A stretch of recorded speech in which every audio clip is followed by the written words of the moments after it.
December marks 33 years that a Live Oak family has waited for answers. 33 years they've been waiting for answers. They have faced dead ends, dried up leads, and very few tips. But they have not lost hope that someone can help solve the crime that changed their lives. Our Katie Jeffries leads our Unsolved series featuring local cold cases, and she joins us now with more.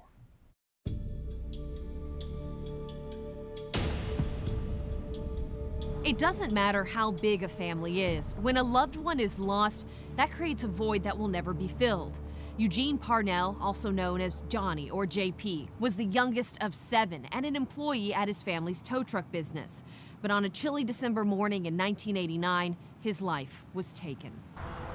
I-10 carries scores of travelers every day through Suwannee County, some local, some just passing through. But in 1989, if you broke down, walking to a call box on the interstate was your only option to call for help. On December 4th, 1989, just after 8 in the morning, Parnell Wrecker Service got a call that a motorist was broken down on I-10 about 1.5 miles from US 90. Eugene come in, told his mom he would take it.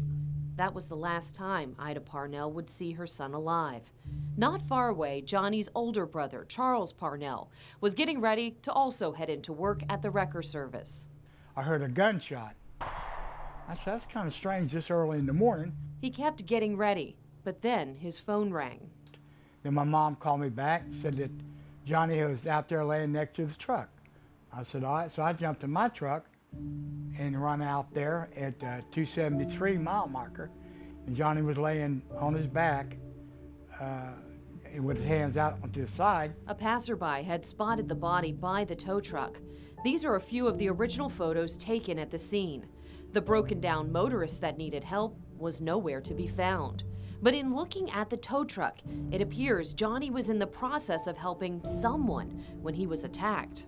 The winch cable was pulled out, and the lift body was up, and like he was fixing to load a vehicle. And it appears a struggle ensued. His glasses were knocked into the grass, a glove thrown from his hand.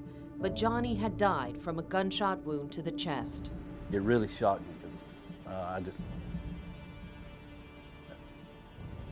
he'd been the last person on earth I'd have thought that somebody would have done that too. I mean, it was a total shock, and it still is. The Parnell family calls it a senseless death. Johnny had barely any money on him at the time. 50 bucks. That's all the boy had on him was 50 bucks. It's unclear, though, if robbery was the motive. But as a former Air Force veteran, father, and a man described as a friend's friend, those who knew Johnny say they don't know why someone would kill him. We didn't do anything illegal. We didn't do drugs. We didn't buy drugs. We didn't break the law. Because of the rotation of the call box wrecker services, Tompkins says it's unlikely Johnny was specifically targeted. In the initial days of the investigation in 1989, part of it centered on the murder weapon. A newspaper article says it was a rifle, but it was never recovered.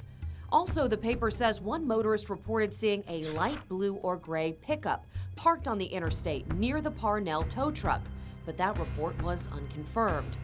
Months turned into years, but the pain didn't ease for the Parnell family. I think about him every day. He's in my dreams, but he's not a grown man in my dreams. He's a young kid, like I remembered him in my wedding. I would like to see that person be punished for what he had done, not just to JP, but for the rest of our family.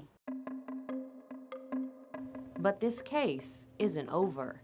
Investigator Tompkins says the clothing and evidence taken from the scene can be tested at FDLE with new technology. Especially since it appears a struggle took place. There is a greater chance of DNA from the suspect on Johnny's clothing. While it isn't a guarantee for answers, Tompkins says he plans to do everything he can to get this case closed. The way I see it, Eugene was his mama's child, and somebody took that child from her.